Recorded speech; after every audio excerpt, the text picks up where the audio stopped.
For people who aren't familiar, Sean Strickland wore a shirt to a press conference before his fight recently that said, "A woman in every kitchen, a gun in every hand," right? And so this is the other aspect of what happens when everybody can show personality. That this dude has a bunch of opinions that personally I won't even categorize for the moment because, again, I'm not here to moralize. Pablo Torre recently sat down with Ariel Helwani to discuss the UFC.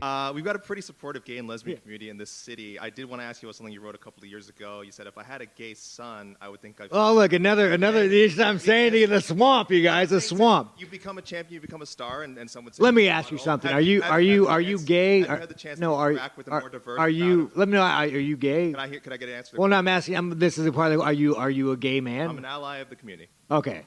If you had a son and he was like, you had a son, he was gay, you'd be like, oh man, you don't want a grandkid? No problem with it. Oh man, well, dude, you're a weak man, dude. You're part of the problem. I think it's textbook to say, objective to say, that it was incredibly explicitly homophobic. But I say that to get to the point that Dana White, the president and CEO of the UFC... Free speech.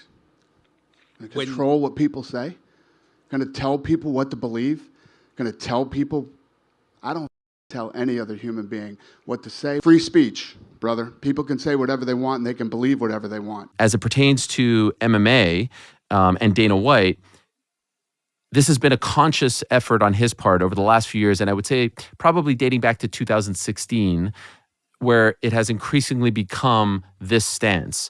And it's a stance, I want to be clear, that has become this rallying cry for a whole swath of American culture now. Yes. Because finally someone says it. It's very smart and calculated. But what I want the audience to understand is when he sits there and says, I don't police speech, I don't tell grown men and women what to say, and I've never done that, it's actually not true. As we have gone over, White punished Nate Diaz for using an anti-gay slur in the form of a fine and a 3-month suspension.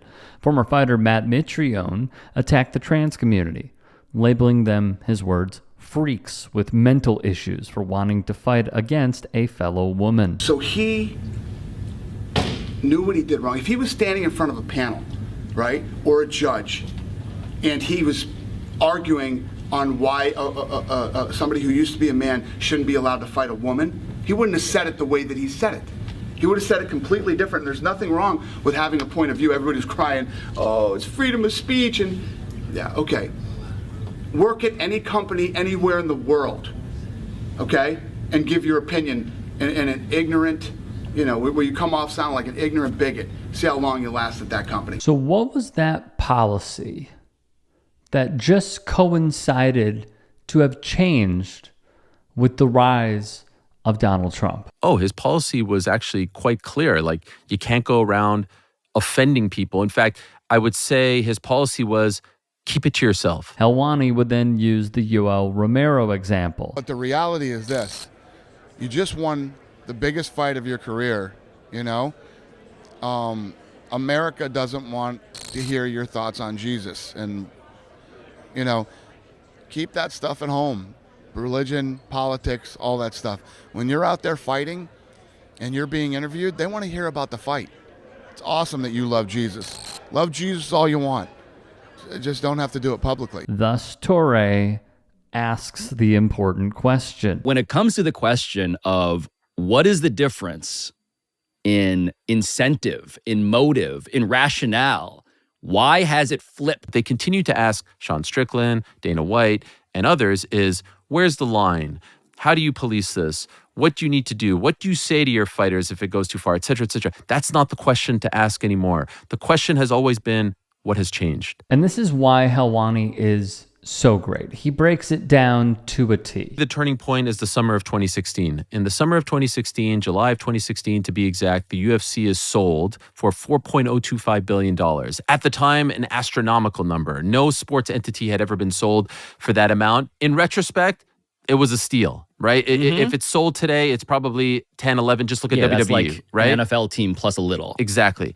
And so shortly thereafter, literally a week or so after, Dana White's first appearance publicly is at the GOP convention on behalf of his friend Donald Trump, who has been a longtime supporter of combat sports, pro wrestling, boxing, and MMA, who would host events at his casinos in Atlantic City and whatnot. And he went up there, and it was a bit of a departure for Dana White because he had always been like the guy who said, like, keep politics out, keep religion out, keep these controversial takes out. What's up, GOP? And then in 2016, because of the rise of Donald Trump and his relationship with Donald Trump, he started to get a little bit more political over time. And now he would probably say, I'm not getting political. But of course, when you're appearing at something like that, you are getting political, right? Donald Trump becomes president, and that's an amazing ally to have. And he's on planes with him. And the Venn diagram between the two worlds is starting to get even bigger. That little part in the middle, whatever the hell that part is called, is starting to get bigger and bigger, right? Yes. The MMA world or the UFC The world. overlap. Yes, the Yes. overlap. 2020, everything changes. What changes in 2020? COVID happens. And what happens? Everyone else shuts down. If it was up to Dana White, he wouldn't have shut down one single event, one single weekend. He would have kept going. The first event that shut down was in late March of 2020. He wanted to keep going. He tried every which way to keep going. He found a Native American reservation in the United States, in Oklahoma. He found another one in California that were, not beholden to the same state rules, that he was going to hold events. Eventually, in mid-April of 2020, Disney said stop. Disney being, the parent company of ESPN, his broadcast partner said stop. We need to take a breath. That only lasted 3 weeks. And then early May, they hosted a series of events in Jacksonville in an empty arena. And at the time, he said, I'm going to be first. I'm going to, keep the show rolling. And what it did was it made his sport exponentially popular because people who were bored watched. The rise of sports gambling, right? Mm-hmm. People are now saying like, I got my parlay Saturday night. I've got 8 hours of entertainment when there's nothing going on. Huge, right? And because of the people who thought, COVID is a joke. This is all a joke. This is the one guy who's spitting in the face of all of this. This is my guy. Towards the end of 2020 was, okay, there's a lane here and there's an opportunity to be the voice and the sport of this entire community that maybe feels like the other sports entities are not serving them or in line with their beliefs. As we have discussed many times over, the UFC being Trumpified, not that they didn't have it already, but this cause and effect has led them to carve out an even greater, more refined, more defined path in the pantheon of sports. But when asked about being a free speech absolutist, as in, the fighters can say whatever they want, but so should the journalists and reporters, is what Pablo Torre brings up. Here was Helwani's answer. It is the great irony. Dana White, who says you can say whatever you want, I'm not going to tell any man or woman how to feel or what to say, is maybe one of the most sensitive people that I've ever met. And I know better than anyone because Dana White doesn't like me. I have not interviewed Dana White since 2016 because he didn't like that I would go on my show and talk about the most benign sports minutia topics. I'm talking about, revenue sharing. I'm talking about collective bargaining. I'm talking the business of MMA. And in addition to that, breaking fights and, the same crap that you hear on sports talk radio or podcasts or YouTube, wherever. That's what I'm doing. And in their mind, I was supposed to be something else. I was supposed to be the type of media that he generally talks to now, which is very, very friendly, bro-y, like, isn't this next fight going to be great? Isn't this awesome? Someone's on the same team. Exactly. That's what they wanted. And I wasn't looking for that. I was looking to be, Walter Cronkite. He's one of my idols. My second son's name is Walter because of Walter. I wanted to be Mr. Big J journalist, right? Man, you're going to get stuffed in a locker after this podcast. That's fine. That's fine. And so I wanted to ask certain questions. I wanted to talk about certain things, and that would increasingly upset both Dana White and Lorenzo Fertitta. He tried to make my life a living hell at ESPN and preclude me from talking to certain people or go certain places or have opportunities. It was not very fun. For those who don't know, check out our clips on demand. We have covered this previously. Essentially, Ariel Helwani, as he discussed in this clip, has been breaking news about the fighters, about pay, and breaking the news about fights that are going to be upcoming. And one of the biggest ones that he broke was Brock Lesnar's return to the UFC. And he did it how? Through sourcing, because he is an esteemed, impeccable journalist. His batting record, he said at one point, is near 1,000. Because he is just that dang good at the job. And essentially what happened was, I believe this UFC 199 or 200, I think 199. He was told that he needed to be removed from the press room or from where the press report from in the arena. And he refused, but then he was told multiple times, had his cameraman go with him, and Dana White told him, "You're done.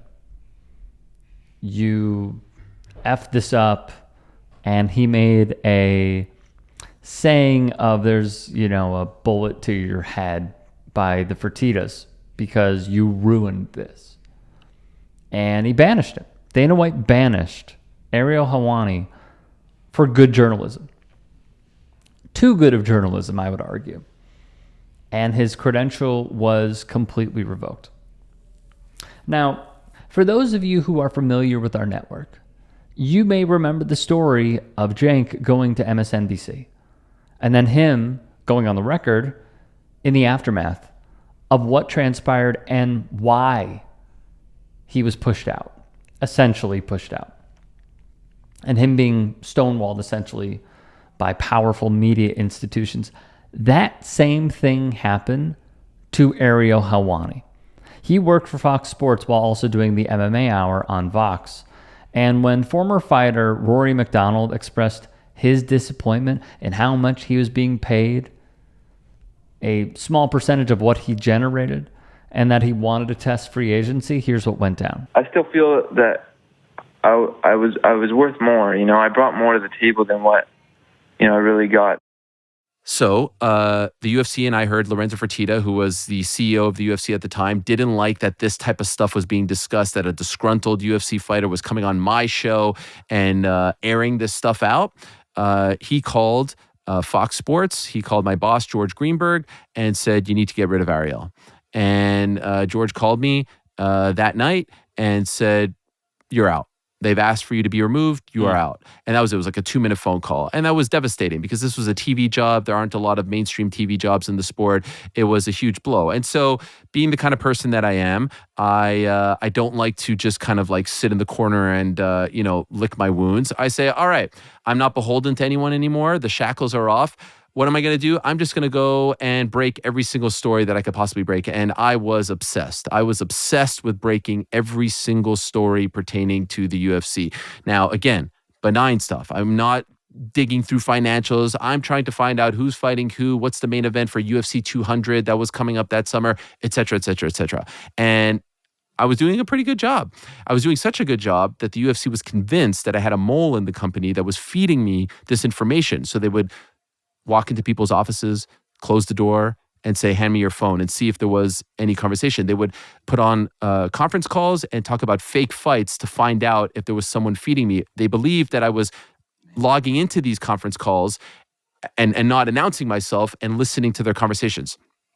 On my life, none of that ever happened. You know what I was doing? Journalism. I had sources. I had people that wanted to Making talk to me. calls, finding out stuff. Yes, it was very easy. But in addition, it shows the manipulation inside the UFC's offices and how they conduct business. The bullying tactics that they put forward and what they are all about. More from Pablo Torre and Ariel Helwani on the latter's banishment. So they took my credential off my neck and walked me out, and there I am standing in the parking lot of the Forum, banned from the UFC.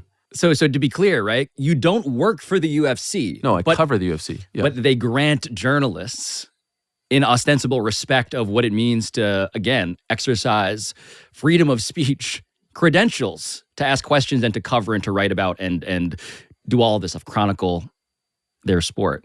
And so what they're saying is, you are no longer allowed. And how long does that ban last? 48 hours that lasts.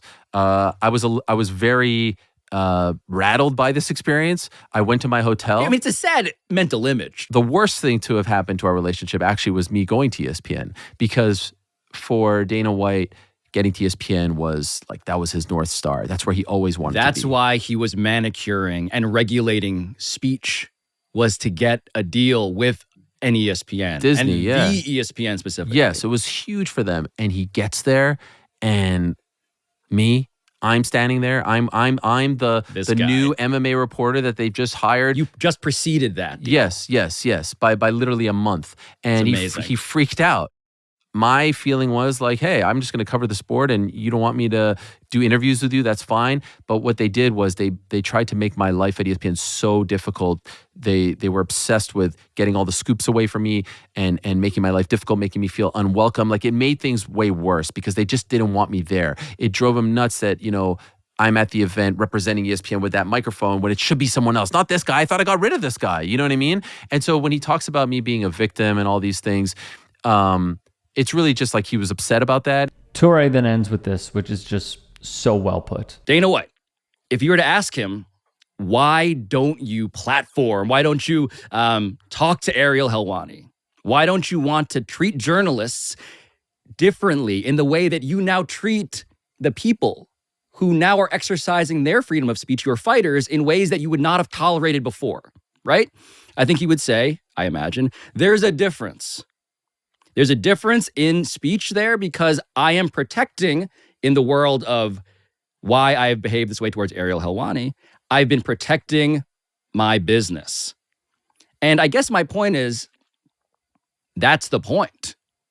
Like, all of this is about protecting your business. And so the question becomes, is it plausible to be the foremost champion of free speech in American sports if what you're really protecting is money? As always, if there are any stories that we have missed, I'll put up the graphics, send them to me, get at me. On Twitter, on Instagram, on TikTok. There are only so many hours in a day. There could be a story that you want us to shed some light on. Holler at me on each of those separate platforms. Thank you for watching, and also shout out to Pablo Torre, Meadowlark Media, and Ariel Helwani.